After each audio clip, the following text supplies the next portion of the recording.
नमस्ते। Nationalist Congress party, हमारे नेता श्री शरद पवार जी और महाराष्ट्र की सारी जनता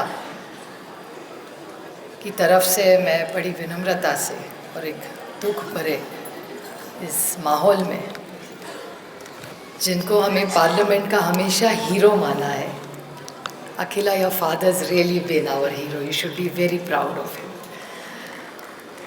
कि जिस बारे में कनी मोड़ी जी ने कहा कि जब पार्लियामेंट में हम दोनों एक साथ आए और जिस लीडर को देख के हमें लगा कि लाइफ में अगर कुछ बनना हो तो इस नेता की तरह सोच होनी चाहिए, और वो कॉमरेड सीताराम येचुरी रहे। Complete clarity of thought, mind, his speeches, his ideology. और आजकल के ज़माने में बहुत बार हमें लोग बोलते हैं कि आइडियोलॉजी कहाँ रही, तो सीताराम येचुरी और CPIM के हर कार्यकर्ता ने आइडियोलॉजी जिंदा रखी। ये बहुत बड़ी महत्वपूर्ण बात, एक सशक्त लोकतंत्र की मजबूती रही है। He was a man who always had a smile on his face.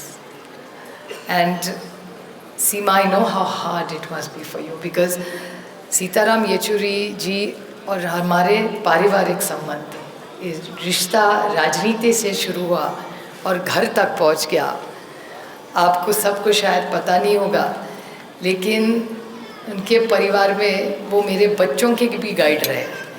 और जब मेरी बेटी लंदन स्कूल ऑफ इकोनॉमिक्स में उसको एडमिशन मिली तो बोले ठीक ही है, लंदन स्कूल ऑफ इकोनॉमिक्स में मिला। वो ज़्यादा कुछ अच्छा नहीं बोले उस टाइम, लेकिन जब मेरे बेटे को सेंट एंड्रूज़ में एडमिशन मिली तो मैंने उनको बोला मेरे बेटे को एडमिशन मिल गई, ये सबसे अच्छा कॉलेज है। ऐसे अच्छा, आप पहले तो ऐसा कभी नहीं, से मेरी बेटी वहाँ पढ़ाती है। और आपको आश्चर्य होगा कि बहुत कम लोगों को पता है, लेकिन मेरा बेटा जिस सेंट एंड्रूज़ स्कूल कॉलेज में पढ़ा उसकी टीचर अखिला थी, और वो तो अच्छे मार्क्स से पास हुआ, तो credit goes to the teacher. लेकिन हमें किसी को पता भी नहीं था कि अखिला वहाँ, मेरे बेटे की टीचर कहाँ आए, वहाँ जाके पढ़ेगी सेंट एंड्रूज़ में। लेकिन बहुत पारिवारिक संबंध, और हमेशा जब आते थे तब हमारे यहाँ बड़ी मीटिंग्स हुआ करती थी, इंडिया अलायंस की हो, UPA की हो, और हमेशा बाइंडिंग फैक्टर कौन करता था, तो येचुरी साहब होते थे। और उनको एक आदत थी कि मीटिंग बहुत जब गर्मा गर्मी की होती थी वो बाहर चले जाते थे, और सब कहते थे मेरे फादर को तो मीटिंग में हिलना भी मना है, तो गुस्सा हो जाते कि हिलो मत, अभी फोकस रखिए। चाय भी आगे तो बोले नहीं चाय नहीं, मीटिंग में very Sita, very Sita, very Sita. अब पता है वो कहाँ गए होंगे। तो जब तक वो सिगरेट नहीं हो और वापस आए और हल, मीटिंग जो एकदम हॉट मीटिंग थी एकदम सुलझा जाती है, सब हंसते रहते थे। उस सिगरेट में कुछ तो ताकत थी, but it is very interesting to watch him. He was like a hero from the cinemas of the 50s and the 60s and the 70s. Completely intellectual, with a cigarette in his hand. These were the heroes we looked at. तब cigarette को इतना बुरा नहीं माना होता जितना हम लोग, हमारी जनरेशन मानती है, but absolutely a friend, totally commit to his cause. और जब भी हमें कई अलायंसेस में दिक्कत आती थी, सीट का बंटवारा में लड़ाई होती थी, तो एक ही आदमी जो मैजिक वॉन्ड घुमाता था उसमें वो Sitaram Yechury. He had his flair of getting people along, सबको साथ ले, सबको समझाने के लिए।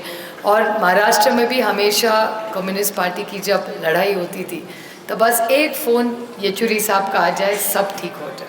मुझे अभी भी याद है जब प्याज का आंदोलन हुआ था, सबसे ज़्यादा कोई लड़ा होगा तो येचुरी साहब लड़े। हर किसान के साथ, हर मजदूर के साथ जिस तरह से वो खड़े रहे, ये महाराष्ट्र और देश का जो गरीब है, शोषित है, वंचित है, पीड़ित है, वो इस नेता को, एक बड़े भाई को कभी नहीं भूल पाएगा। With deep sorrow in our hearts from the entire Maharashtra as well as the Nationalist Congress Party and the Pawar family, with a very heavy heart, deep condolences to the family. Comrade Sitaram Yechuri ji, aapko laal salam.